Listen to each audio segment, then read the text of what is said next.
Hello दोस्तों, स्वागत है आपका मेरे यूट्यूब चैनल परीक्षा प्लान में। तो कैसे हैं आप लोग? आई होप अच्छे होंगे। तो जैसा कि आप लोगों को पता है कि एसएसटी को मैं एनसीईआरटी की किताबों से पढ़ा रही हूँ। क्लास 6 की बुक के 5 लेसन में पढ़ा चुकी हूँ। आज 6वां लेसन पढ़ेंगे। अभी ये क्लास 6 की बुक ही चल रही है। जैसे ही ये कंप्लीट हो जाएगी वैसे ही मैं 7th की बुक की शुरुआत भी कर दूंगी। और 7th कंप्लीट हो जाएगा फिर मैं 8th की बुक भी पढ़ाने लगूंगी। तो आज 6वां लेसन पढ़ेंगे भारतीय सभ्यता का प्रारंभ। तो चलिए वीडियो को शुरू करते हैं। वीडियो देखने के बाद यदि आपको अच्छा लगे, हेल्पफुल लगे तो वीडियो को लाइक और शेयर कीजिएगा। और यदि आप चैनल पर नए हैं तो चैनल को सब्सक्राइब कर लीजिए। इसके पहले वाला जो लेसन मैंने पढ़ाया था उसमें भारत के नाम किस तरीके से पढ़े हैं, जो अन्य क्षेत्र थे उन लोगों ने, अन्य क्षेत्रीय लोगों ने भारत को किस प्रकार से संबोधित किया उसके बारे में जाना था। छोटा लेसन था, ज़्यादा बड़ा वीडियो वो वाला नहीं है। तो यदि आप लोगों ने वो वीडियो नहीं देखा है तो एक बार समय निकाल कर जरूर देख लीजिए। चलिए आज के वीडियो को शुरू करते हैं। आज जानेंगे भारतीय सभ्यता का प्रारंभ। अच्छा लेसन है, इम्पॉर्टेंट भी है और ये वीडियो थोड़ा सा बड़ा भी रहने वाला है क्योंकि ये लेसन जो है महत्वपूर्ण है आपके एग्जाम के लिए। इसमें कई महत्वपूर्ण तथ्यों को शामिल किया गया है। तो चलिए शुरू करते हैं। वीडियो देखने के बाद यदि आपको अच्छा लगे तो आप लोगों से मेरी एक ही रिक्वेस्ट है कि वीडियो को लाइक और शेयर ज़रूर किया कीजिए। और यदि आप चैनल पर नए हैं तो चैनल को सब्सक्राइब कर लीजिए। ईवीएस में एनसीईआरटी के नोट्स बनाकर पढ़ा रही हूँ। तो यदि आप पेपर फर्स्ट भी देने वाले हैं तो आप ईवीएस की वीडियो भी देख सकते हैं। ईवीएस के मैंने एनसीईआरटी के शॉर्ट नोट्स बनाए हैं, उन्हीं से पढ़ा रही हूँ। और वो नोट्स भी मैं टेलीग्राम पर अपलोड कर दूंगी। चलिए आज के वीडियो को शुरू करते हैं। लिखा है भारत की सबसे प्राचीन सभ्यता जो हड़प्पा सिंधु अथवा सिंधु सरस्वती सभ्यता के नाम से जानी जाती है, वास्तव में कई मायनों में एक अनूठी सभ्यता थी। इसने दिखाया कि कैसे एक सम्यक रूप से संतुलित समुदाय रहता है, जहां धनवान और निर्धन के बीच बहुत अधिक अंतर नहीं है। संक्षेप में हड़प्पा के सामाजिक परिदृश्य में शोषण नहीं बल्कि आपसी सामंजस्य दिखाई देता है। ये लाइन है बीबी लाल की। चलिए अब यहाँ पर कुछ प्रश्न दिए जाते हैं, प्रत्येक लेसन में दिए गए हैं। तो इन प्रश्नों के उत्तर इसी लेसन में मिलेंगे। लिखा है सभ्यता क्या है, भारतीय उपमहाद्वीप की आरंभिक सभ्यता कौन सी थी, और तीसरा लिखा है उसकी मुख्य उपलब्धियां क्या थीं। अब यहाँ एक चित्र दिया गया है। ये जो चित्र है ये है धौलावीरा किला क्षेत्र का उत्तरी प्रवेश द्वार। ये धौलावीरा किला क्षेत्र का उत्तरी प्रवेश द्वार है। ये आप यहाँ पर देख सकते हैं।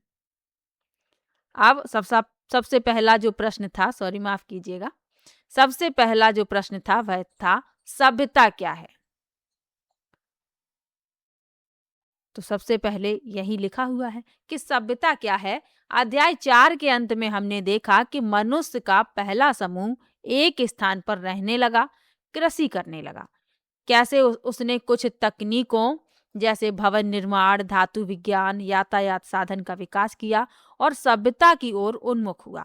तो ये हमने जाना था अध्याय 4 में।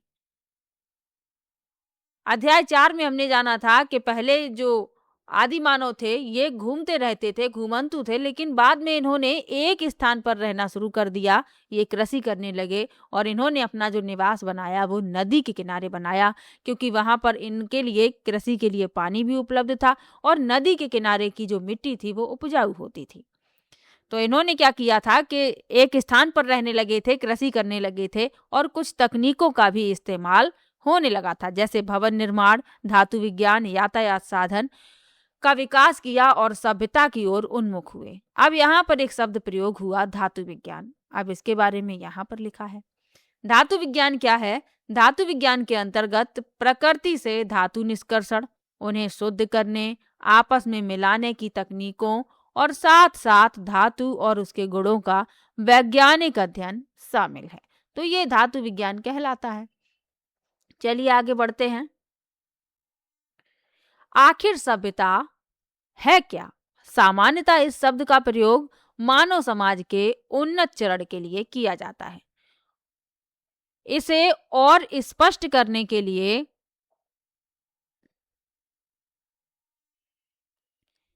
हम यहाँ इस बात पर विचार करेंगे कि सभ्यता में कम से कम निम्नलिखित विशेषताएं होनी चाहिए।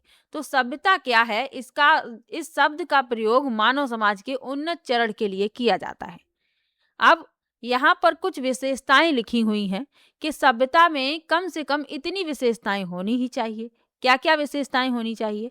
शासन और प्रशासन का कोई रूप।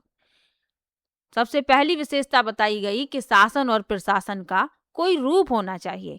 तो जटिल समाज और उसके अनेक कार्यकलापों के प्रबंधन हेतु शासन और प्रशासन का कोई रूप होना चाहिए सभ्यता में। दूसरी विशेषता बताई गई नगरीकरण।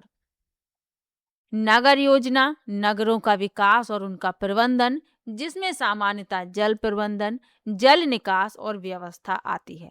तो नगरीकरण होना चाहिए, नगर की योजना होनी चाहिए, नगर का विकास और प्रबंधन होना चाहिए, जिसमें जल प्रबंधन और जल निकास की व्यवस्था शामिल होती है।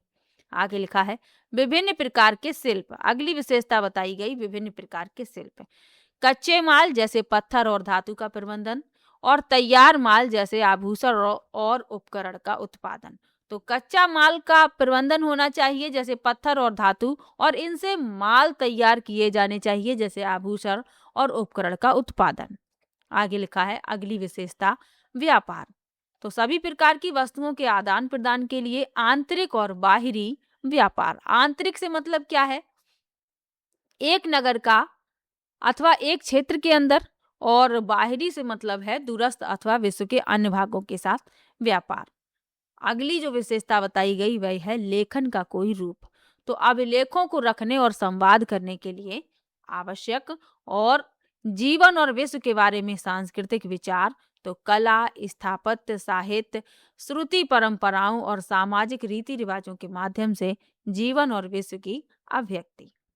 अगली विशेषता है कृषि उत्पादकता, जो गांव ही नहीं बल्कि नगरों को भी भोजन उपलब्ध करा सके।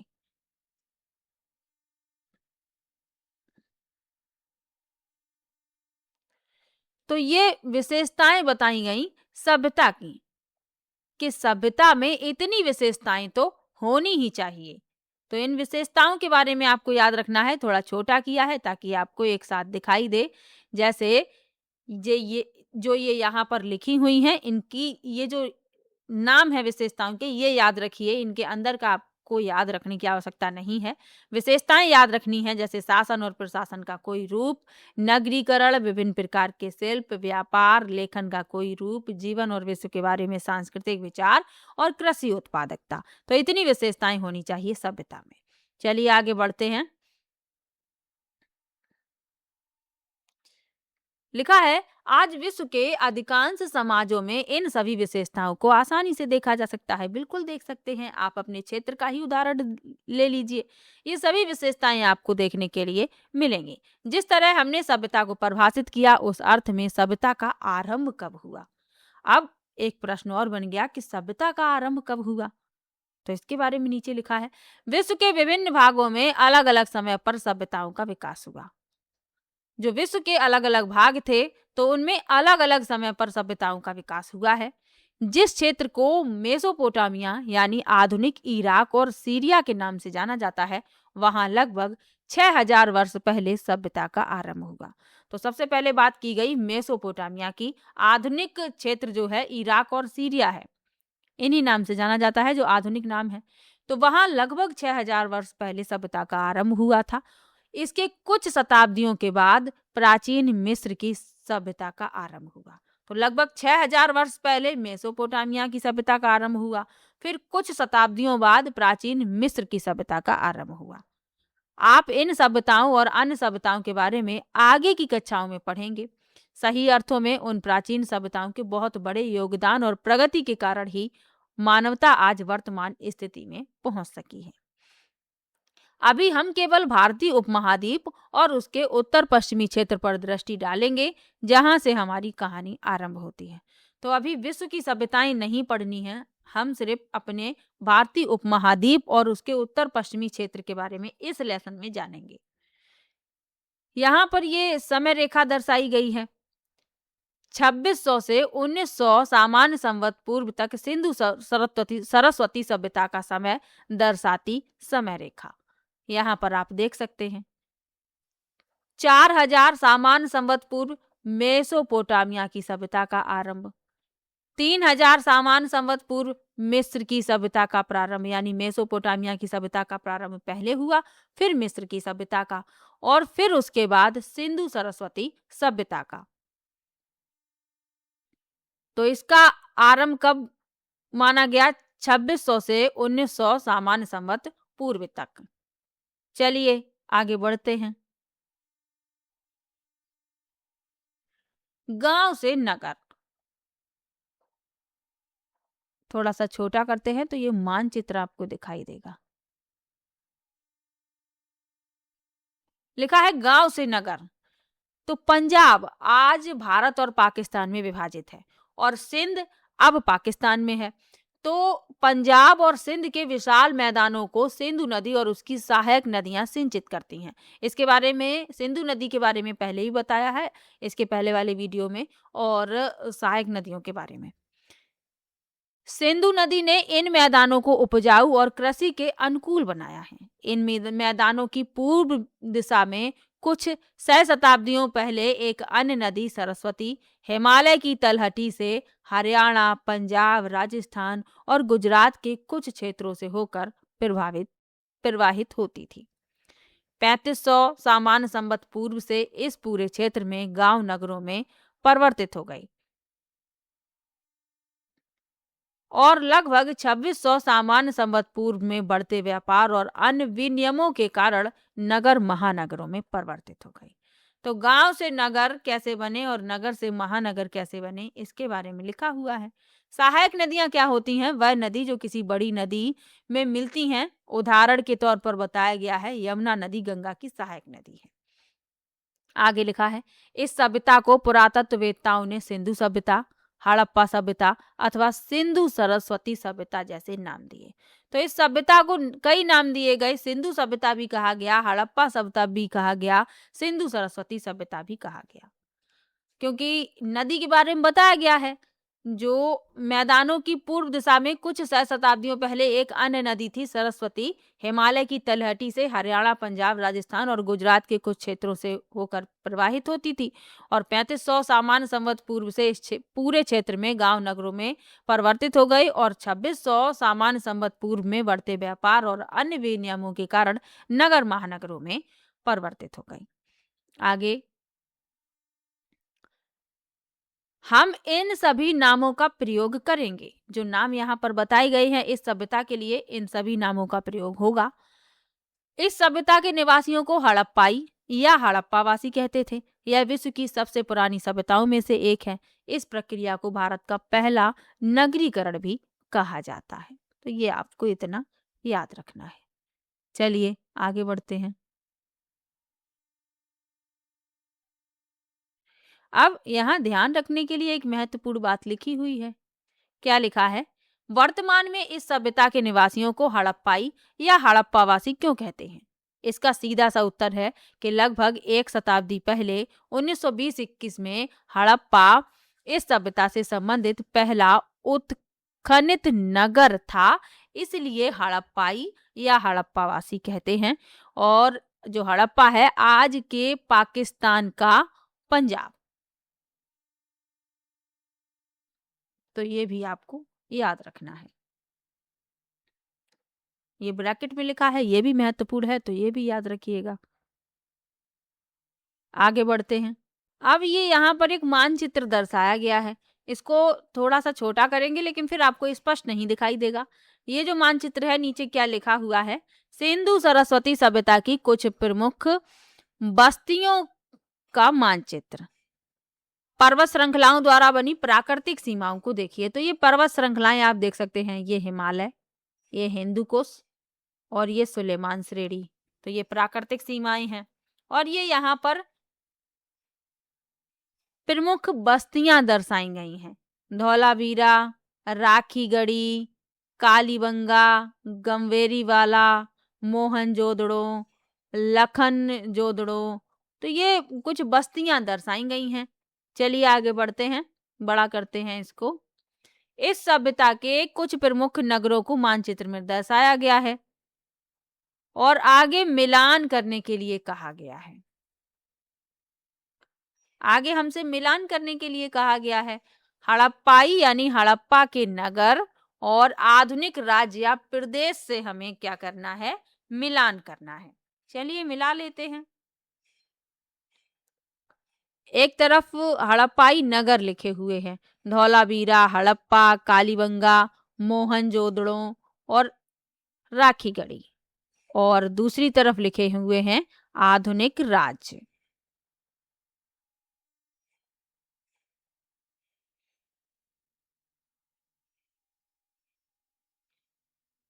तो धौलावीरा को मिला देंगे गुजरात से, हड़प्पा को पंजाब वर्तमान पाकिस्तान, और कालीबंगा को मिला देंगे राजस्थान से। ये याद रखिएगा, पूछ लिया जाता है। मोहनजोदड़ो को सिंध और राखीगढ़ी को हरियाणा से। तो ये आप याद रखिए या इसका एक स्क्रीनशॉट ले लीजिए ताकि ये आपको याद रहे। चलिए आगे बढ़ते हैं। लिखा है सरस्वती नदी के बारे में लिखा हुआ है, मानचित्र में सिंध और उसकी 5 सहायक नदियों को दर्शाया गया है। किस मानचित्र की बात हो रही है? चित्र 6.3 की, इस चित्र की बात हो रही है।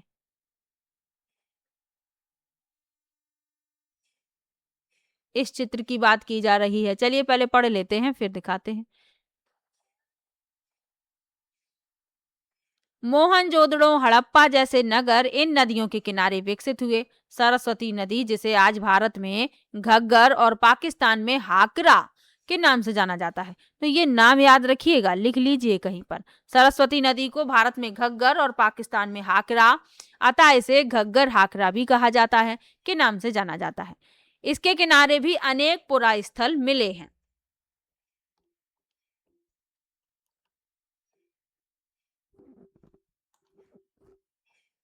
आज यह एक मौसमी नदी है जो मात्र वर्षा ऋतु के दौरान बहती है। सरस्वती नदी का वर्णन सबसे पहले प्राचीन ग्रंथ ऋग्वेद में मिलता है। इसके बारे में हम अध्याय 7 में पढ़ेंगे।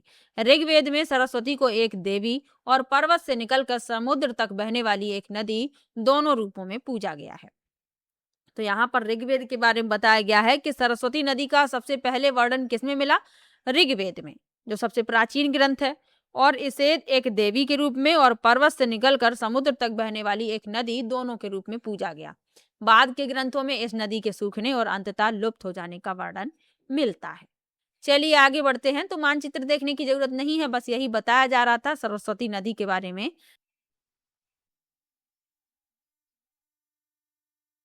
ये सरस्वती नदी, ये मैंने वाइट कर दिया है, ये यहाँ पर लिखा हुआ है सरस्वती नदी, ये लिखा हुआ है।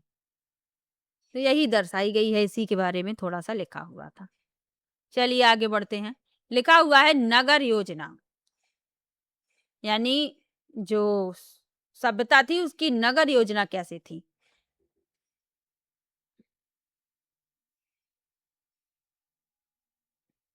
लिखा है हड़प्पा और मोहनजोदड़ो, जो अब पाकिस्तान में है। तो इस सभ्यता के सबसे पहले 2 नगर हैं। कौन कौन से? हड़प्पा और मोहनजोदड़ो। ये अब पाकिस्तान में है, तो ये भी याद रखिए। तो इस सभ्यता के पहले 2 नगर हैं जिनकी खोज लगभग 1 शताब्दी पूर्व यानी 1924 में की गई। सिंधु नदी के मैदानों में बहुत से पुरा स्थल मिले, जिसके कारण इस सभ्यता को आरंभ में सिंधु घाटी सभ्यता कहा गया। तो इसीलिए इसको सिंधु घाटी सभ्यता कहा गया, क्योंकि सिंधु नदी के मैदानों में बहुत से पुरा स्थल मिले थे। बाद में अन्य प्रमुख नगर जैसे धौलावीरा गुजरात में, राखीगढ़ी हरियाणा में, गमवेरीवाला पाकिस्तान के चोलिस्तान मरुस्थल में, और सैकड़ों छोटे स्थलों जैसे गुजरात में लोथल की खोज की गई एवं कुछ की खुदाई भी की गई। इस प्रकार की खोजें आज भी जारी हैं। यह रोचक है कि सरस्वती नदी की द्रोणी में यानी बेसिन में केवल 2 महानगर राखीगढ़ी और गमवेरीवाला आते हैं, बल्कि छोटे छोटे अनेक नगर हरियाणा में फरमाना, राजस्थान में कालीबंगा, और कुछ अन्य नगर हरियाणा के 2 नगर भिराना और बनावली में भी आते हैं। निसंदेह मानचित्र में पृष्ठ 89 पर जो चित्र दिया गया है उसमें दिए गए क्षेत्र में पुरा स्थलों की सघनता स्पष्ट दिखती है। तो उसी चित्र की बात हो रही है जो चित्र मैंने आपको क्षेत्र दर्शाए हुए दिखाए भी थे। आगे लिखा है, यहाँ पर विचार करने के लिए लिखा हुआ है तो इसको भी पढ़ लेते हैं, क्योंकि छोड़ना ये आप लोगों के लिए सही नहीं है। छोड़ना ये इसलिए सही नहीं है क्योंकि इसमें कुछ महत्वपूर्ण तथ्य दिए जाते हैं। लिखा है, आपने सिंधु घाटी सभ्यता के बारे में सुना होगा। आपने इस बात पर ध्यान दिया होगा कि हमने इसका प्रयोग नहीं किया है। मानचित्र पर दृष्टि डालें तो हम पाएंगे कि घाटी शब्द का अब इस्तेमाल नहीं करते हैं, क्योंकि अब हम जानते हैं कि यह सभ्यता सिंधु क्षेत्र से बहुत आगे तक फैली हुई है। तो अब घाटी शब्द का इस्तेमाल नहीं किया जाता, ये बताया जा रहा है। तो चित्र एक बार फिर से देख लीजिए। इस मानचित्र की बात हो रही है, इसमें सघनता स्पष्ट दिखाई गई है। जो सिंधु सभ्यता के क्षेत्र थे इनमें सघनता दिखाई गई है कि कितने पास पास थे, ये बताया गया है। और दो जो मुख्य नगर थे, दो महानगर राखीगढ़ी और गंवेरी वाला आते हैं सरस्वती नदी की द्रोड़ी में, यानी बेसिन में। तो ये इतना भी याद रखिएगा। आगे लिखा है, अधिकांशतः हड़प्पा सभ्यता के नगर सुनियोजित योजना के अंतर्गत निर्मित किए गए थे। उन नगरों में चौड़ी सड़कें थीं जो सामान्यतः चारों दिशाओं की ओर उन्मुख होती थीं। अधिकांश नगरों के चारों ओर किलेबंदी की गई थी और नगर के दो विशिष्ट भाग मिलते हैं। ऊपरी भाग जहां संभवतः अभिजात वर्ग के लोग रहते थे और निचला नगर जहां साधारण लोग रहते थे। तो चित्र दर्शाए गए हैं, अभी मैं आपको दिखाऊंगी। ये बात बताई जा रही है कि यहाँ पर जो नगर थे वो सुनियोजित योजना के अंतर्गत निर्मित किए गए थे। उनमें चौड़ी सड़कें भी थीं, चारों ओर से किलेबंदी भी की गई थी नगर के चारों ओर, और जो सड़कें थीं वो चारों दिशाओं में उन्मुख भी थीं। नगर के दो विशिष्ट भाग थे। ऊपरी नगर थे, वहां पर संभवतः अभिजात वर्ग के लोग रहते थे, और जो निचला नगर था वहां पर रहते थे साधारण लोग।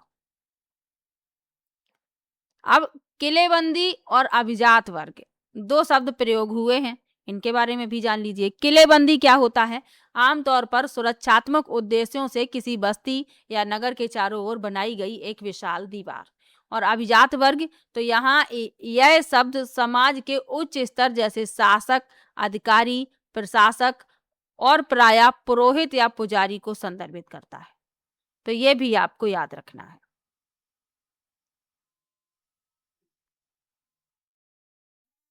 चलिए आगे बढ़ते हैं। आगे लिखा है, कुछ बड़े भवनों का उपयोग सामूहिक उद्देश्यों के लिए किया जाता था। उदाहरणार्थ गोदाम, जहां परिवहन किए जाने वाली वस्तुओं को रखा जाता था। सड़कों और गलियों में विभिन्न आकारों के निजी घर मिलते हैं। रोचक बात यह है कि बड़े और छोटे घरों के निर्माण की गुणवत्ता एक समान मिलती है। सामान्यतः उन भवनों के निर्माण में ईंटों का प्रयोग किया गया था। आगे लिखा है, कुछ संरचनाओं के निर्माण का उद्देश्य आज भी चर्चा का विषय हो सकता है। मोहनजोदड़ो का प्रसिद्ध स्नानागार एक छोटा और विस्तृत स्नानागार है जिसका आकार 12 गुणा 7 मीटर है। सबसे ऊपर जमाई गई ईंटों पर जलरोधक सामग्री जैसे डामर के रूप में प्राकृतिक बिटुमिन की परत चढ़ाई गई। स्नानागार के चारों ओर छोटे छोटे कमरे मिलते हैं। उनमें से एक कमरे के अंदर कुआं मिलता है। समय समय पर स्नानागार के पानी को खाली करने के लिए कोने में एक नाली भी है।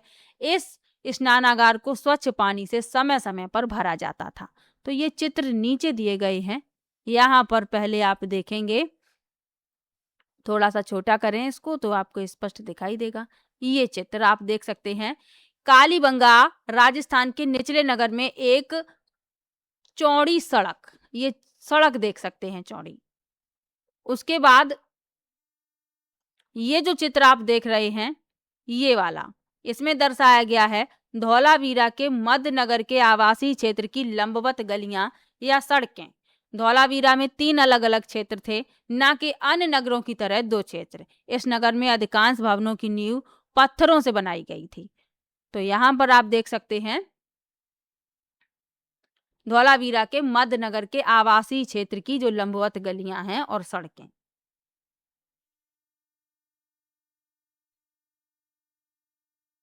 आगे बढ़ते हैं।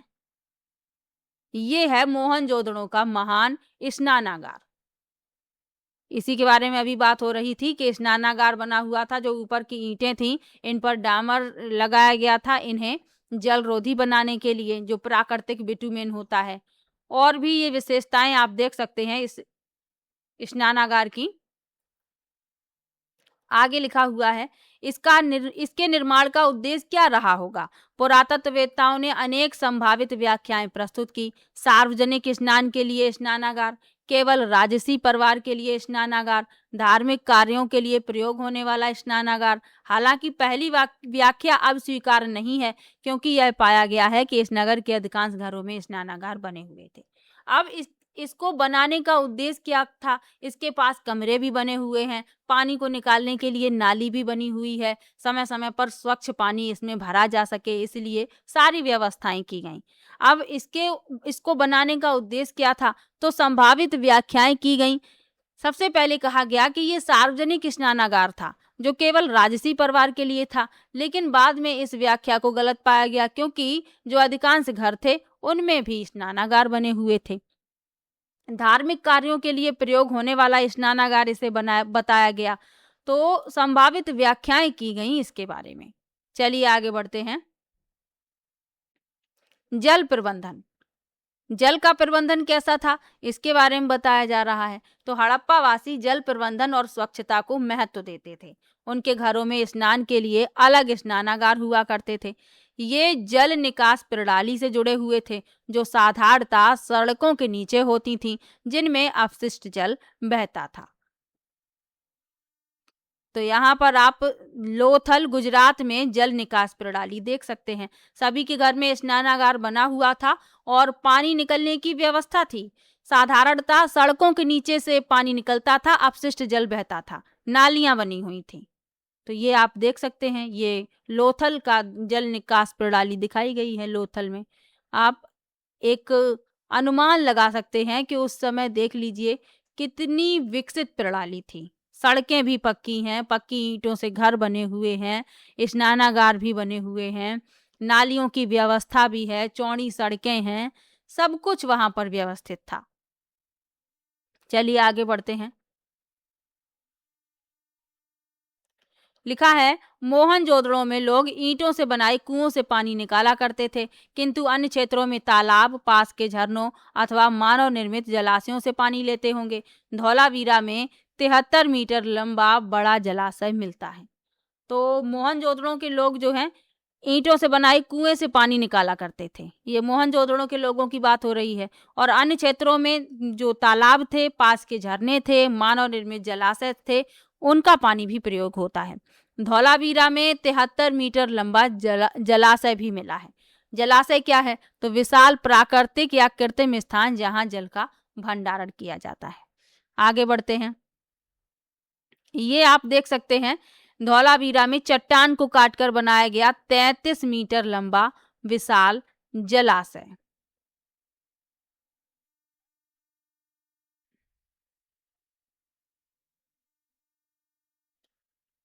आगे लिखा है, धौलावीरा में पत्थरों और यहाँ तक कि चट्टान से काटकर कम से कम 6 विशाल जलाशयों का निर्माण किया गया। इनमें से अधिकांश को कुशल जल संचयन वितरण के लिए भूमिगत नालियों से जोड़ा गया था। तो यहाँ पर ये जो 33 मीटर वाला है वो दर्शाया गया है, 73 मीटर वाला नहीं दर्शाया गया। तो ये जलाशय आप देख सकते हैं, चट्टान को काटकर बनाया गया है।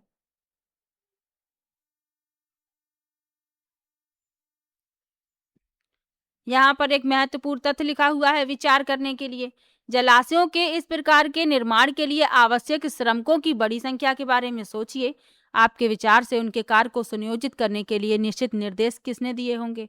आपके विचार में उन्हें उनकी मजदूरी के लिए भुगतान कैसे किया गया होगा। क्योंकि उस समय जलाशयों की सफाई करना आवश्यक था, इसलिए क्या उनके रखरखाव के लिए कोई स्थानीय प्राधिकारी थे। इस नगर के शासक और नगर प्रशासन के बारे में इससे हमें क्या संकेत मिलते हैं। अब ये विचार करने के लिए कहा गया है कि इतना बड़ा जलाशय बना हुआ है, चट्टान काटकर बनाया गया है, तो इतने श्रमिकों की संख्या कहाँ से आई। और जो श्रमिक थे जिन्होंने मजदूरी की, उन्होंने भुगतान कैसे प्राप्त किया, यानी उन्होंने अपनी मजदूरी कैसे प्राप्त की, किसी ने उनका भुगतान किया होगा। और समय समय पर जलाशयों की सफाई की भी आवश्यकता थी, तो इसका रखरखाव किसने किया, ये सब विचार करने के लिए कहा गया है। चलिए आगे बढ़ते हैं। लिखा है हड़प्पा वासी क्या खाते थे। तो हड़प्पा वासियों ने अपनी अनेक बस्तियां बड़ी और छोटी नदियों के किनारे बसाई थी। यह सिर्फ जल स्रोतों तक आसानी से पहुंचने के लिए नहीं, बल्कि कृषि की दृष्टि से भी एक औचित्यपूर्ण विकल्प रहा होगा, क्योंकि नदियां अपने आसपास की भूमि को उपजाऊ बनाती हैं। पुरातात्विक खोजें यह बताती हैं कि हड़प्पा वासी दलहन और अनेक किस्म की सब्जियों के अतिरिक्त जौ, गेहूं, कुछ मोटे अनाज, बाजरा और कभी कभी धान जैसे अनाज की खेती करते थे। यूरेशिया में कपास उगाने में भी वे सर्वप्रथम थे, जिसका उपयोग वे कपड़ा बुनने में किया करते थे। उन्होंने हल सहित खेती के कई उपकरण बनाए हैं, जिनमें से कुछ का उपयोग आधुनिक समय में भी किसानों द्वारा किया जाता है। तो हड़प्पावासी जो थे, इन्होंने अपनी बस्तियां नदियों के किनारे बसाई थी, ताकि वहां पर इन्हें जल भी आसानी से प्राप्त हो और नदियों के किनारे जो भूमि होती है वह उपजाऊ होती है। तो ये लोग दलहन भी उगाते थे, अनेक प्रकार की सब्जियां भी उगाते थे, मोटे अनाज भी उगाते थे, गेहूं, बाजरा और जौ, ये सभी अनाज उगाते थे। कपास भी उगाते थे और कपास का प्रयोग कपड़ा बुनने में करते थे। और खेती करने के लिए इन्होंने हल का प्रयोग किया है, और उस हल का प्रयोग आज भी किया जाता है खेती करने के लिए, तो ये भी याद रखिए। दलहन क्या होता है, तो यहाँ पर एक शब्द प्रयोग हुआ दलहन, तो फसलों की श्रेणी जिसमें सेब, मटर, दाने और दालें सम्मिलित होती हैं। ये हल आप देख सकते हैं, ये मिट्टी से निर्मित हल का लघु प्रतिरूप है। ये हरियाणा में बनावली से प्राप्त हुआ है। ये मिट्टी का है और ये छोटा प्रतिरूप है उसका, बड़े हल का। चलिए आगे बढ़ते हैं।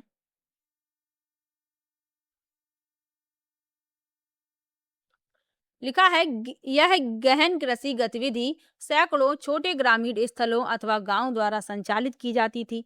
अभी की तरह तब भी ग्रामीण क्षेत्रों से पर्याय कृषि उपज प्रतिदिन उपलब्ध होने पर ही नगर जीवित रह सकते थे। हड़प्पा वासियों ने मांस के सेवन के लिए अनेक पशुओं को पाला और मछलियों के लिए वे नदियों एवं समुद्रों पर निर्भर कर रहते थे। खुदाई में बड़ी संख्या में पाई गई पशुओं की हड्डियां और मत्स्य जीवाश्म से इसका पता चलता है। तो खुदाई में बड़ी संख्या में पशुओं की हड्डियां पाई गई हैं और मत्स्य जीवाश्म भी मिले हैं। आगे लिखा है हड़प्पा वासियों के खाना पकाने के पात्रों में क्या होता था। मिट्टी के पात्रों की वैज्ञानिक जांच से कुछ प्रश्नों के उत्तर मिलते हैं, जिसमें प्रत्याशित और अप्रत्याशित यानी दुग्ध उत्पाद और अप्रत्याशित में हल्दी, अदरक और केले दोनों प्रकार के अवशेष हैं। स्पष्ट है कि उनके भोजन में बहुत विविधता थी।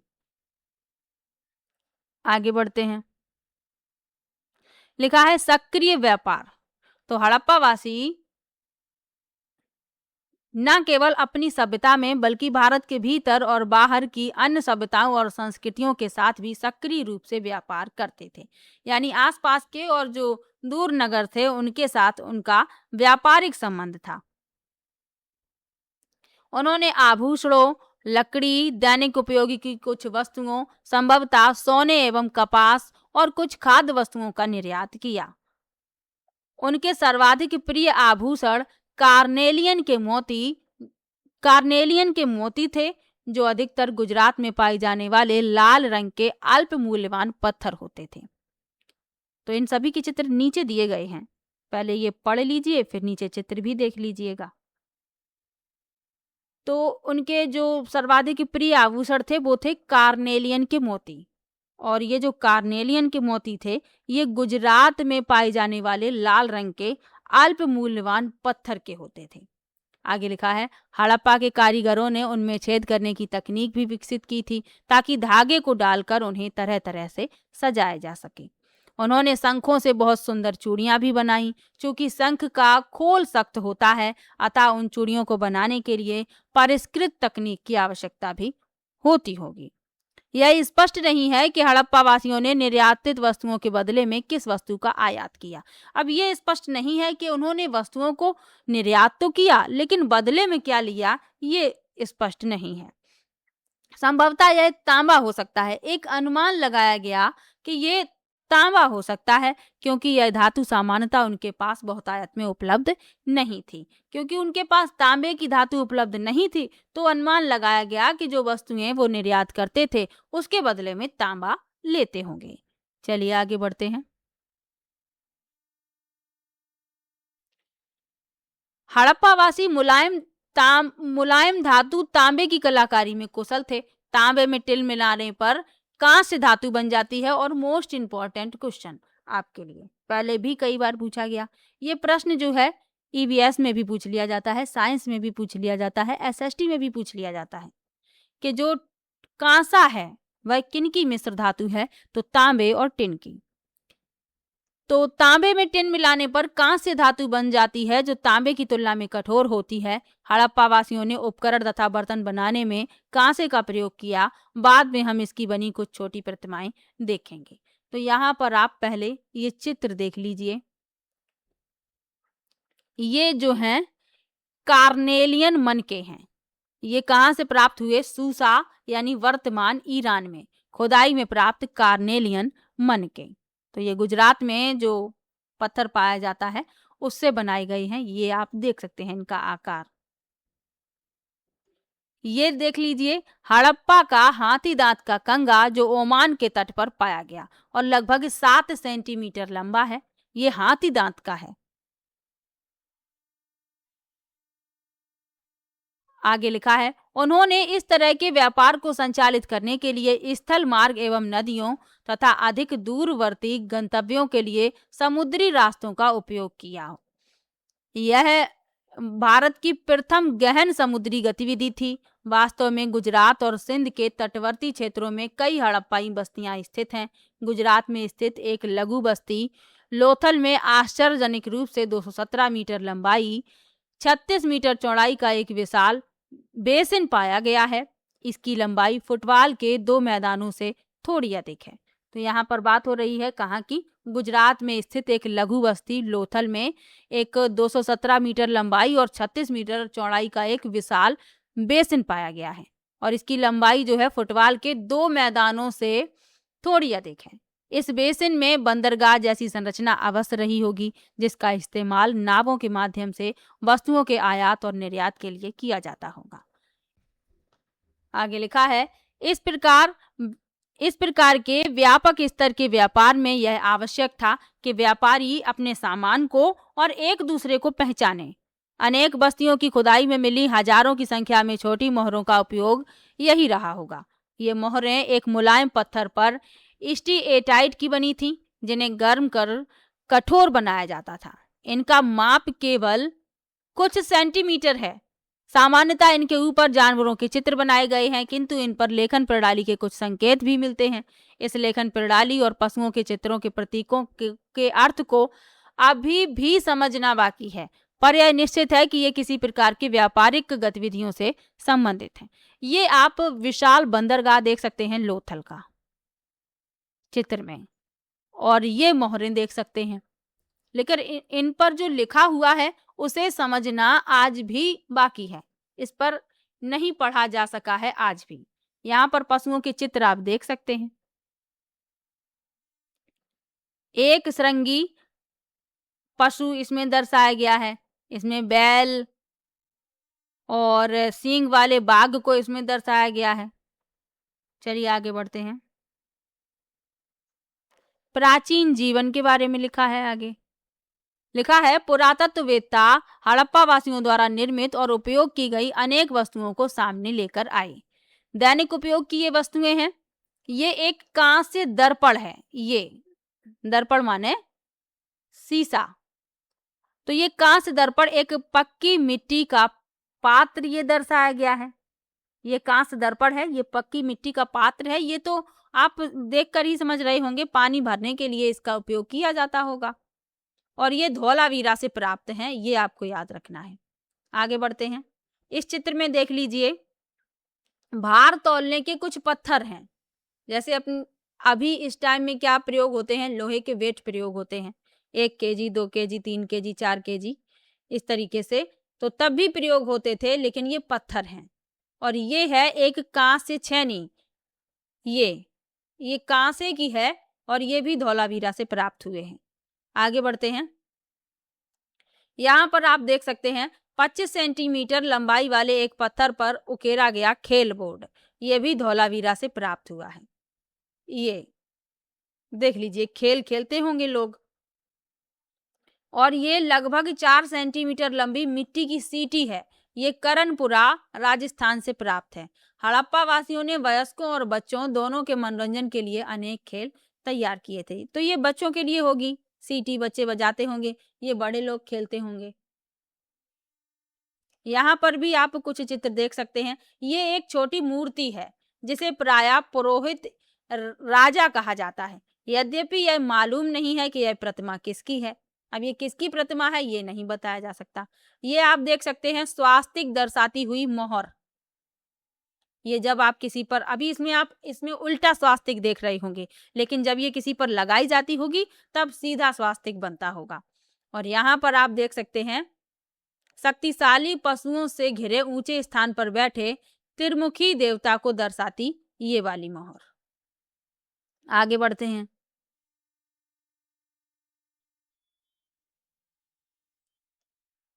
ये चित्र में मोहनजोदड़ो से प्राप्त नर्तकी की एक लघु कांस्य प्रतिमा है। ये वाली नर्तकी की ये लघु यानी छोटी कांसे की प्रतिमा है। और नमस्ते की मुद्रा में बैठी एक पक्की मिट्टी की मूर्ति, ये नमस्ते की मुद्रा में बैठी हुई है, पक्की मिट्टी की ये मूर्ति है। और एक पात्र में प्यासे कौवे की कहानी को दर्शाता चित्रण। अब समझ लीजिए प्यासे कौवे की कहानी कितनी पुरानी है, ये चित्र में दर्शाए गए हैं, जिसमें वह पात्र के निचले हिस्से से जल को पीने के लिए एक चतुर तरीका निकालता है। ये लोथल से प्राप्त हुए हैं। चलिए आगे बढ़ते हैं।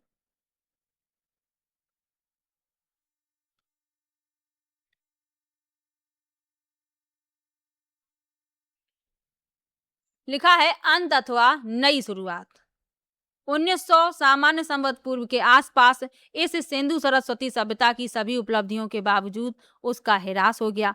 इसके नगर एक के बाद एक खाली होते गए। यदि कोई निवासी वहां रहे भी तो उन्होंने परिवर्तित वातावरण में ग्रामीण जीवन शैली को अपनाया। ऐसा प्रतीत होता है कि पूर्ववर्ती सरकार या प्रशासन अब विद्वान नहीं रहा। धीरे धीरे हड़प्पावासी हजारों नहीं तो सैकड़ों की संख्या में छोटी छोटी बस्तियों के रूप में बिखर गई।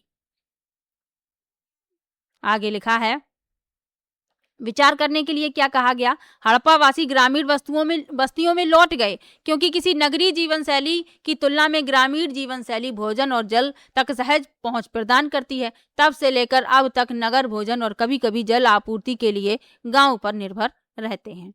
आगे लिखा, इस सभ्यता के पतन के क्या कारण थे। पुरातत्ववेत्ताओं ने इसके अनेक कारण बताए। बहुत समय पहले यह सोचा गया कि युद्ध या आक्रमण ने इन नगरों का विध्वंस किया होगा, लेकिन युद्ध या आक्रमण के कोई निशान नहीं मिलते। जहां तक प्रमाणों की बात है, हड़प्पा वासियों ने वास्तव में कभी भी कोई सेना या युद्ध के हथियार नहीं रखे। यह अपेक्षाकृत एक शांतिपूर्ण सभ्यता प्रतीत होती है। यानी कि इस सभ्यता के पतन के कारण क्या थे, तो अनुमान लगाया गया कि या तो कोई युद्ध हुआ होगा, लेकिन कोई युद्ध के या आक्रमण के कोई निशान नहीं मिले, कोई प्रमाण नहीं मिले, और ना ही हड़प्पावासी कोई हथियार रखते थे। आगे लिखा है, वर्तमान में दो कारणों पर सहमति है। पहला है 2200 सामान्य संवत पूर्व से विश्व को अत्यधिक प्रभावित करने वाले जलवायु संबंधी परिवर्तनों से वर्षा में कमी, शुष्कता की स्थिति उत्पन्न हुई। इसने कृषि कार्य को अधिक कठिन बनाया होगा और नगरों की ओर खाद्य आपूर्ति में कमी आई होगी। दूसरा, सरस्वती नदी का मध्य बेसिन सूख गया। वहां कालीबंगा और बनावली जैसे नगर अचानक छोड़ दिए गए। इसमें अन्य कारण भी रहे होंगे, लेकिन ये दो कारण हमें याद दिलाते हैं कि हम अपने कल्याण के लिए अपनी जलवायु और पर्यावरण पर कितने निर्भर हैं। तो ये अनुमान लगाया गया कि ये कारण रहे होंगे और इन दो कारणों पर सहमति भी मिली है कि जलवायु में परिवर्तन हुआ होगा, वर्षा में कमी आई होगी और शुष्कता की स्थिति उत्पन्न हुई होगी, कृषि कार्य कठिन हो गया होगा। और दूसरा कारण बताया गया कि सरस्वती नदी का बेसिन सूख गया होगा और जो वहां के जो नगर थे वो छोड़ दिए गए होंगे। तो यही दो कारण हैं जिन पर सहमति मिली है। आगे लिखा है, यद्यपि नगर लुप्त हो गए लेकिन हड़प्पा की संस्कृति एवं प्रौद्योगिकी अधिकांशतः बची रही। यह भारतीय सभ्यता के अगले चरण में पहुंच गई, जिसके बारे में हम अगले अध्याय में पता करेंगे। यहाँ पर पूरे लेसन का सार लिखा रहता है। आगे बढ़ने से पहले प्रत्येक लेसन में लिखा है, सिंधु हड़प्पा या सिंधु सरस्वती सभ्यता विश्व की प्राचीनतम सभ्यताओं में से एक है। हड़प्पा वासियों ने कुशल जल प्रबंधन, विविध शिल्पों और सक्रिय व्यापार के साथ सुनियोजित नगरों का निर्माण किया। उपजाऊ कृषि नगरों को विभिन्न प्रकार की फसलें प्राप्त हुई। इस सभ्यता का जलवायु संबंधी पर्यावरणीय परिवर्तनों के कारण अंततः ह्रास हो गया। लोग ग्रामीण जीवन शैली की ओर लौट आए। तो लेसन होता है यहीं पर समाप्त। ये छठा लेसन था, यानी कुल 6 वीडियो हो गई हैं एसएसटी के। इसके पहले वाले वीडियो यदि नहीं देखे हैं तो एक बार समय निकाल कर जरूर देख लीजिए। वीडियो कैसा लगा कमेंट में जरूर बताइएगा। वीडियो को लाइक कीजिए, चैनल को सब्सक्राइब कर लीजिए। मिलते हैं नेक्स्ट वीडियो में, तब तक के लिए बाय बाय।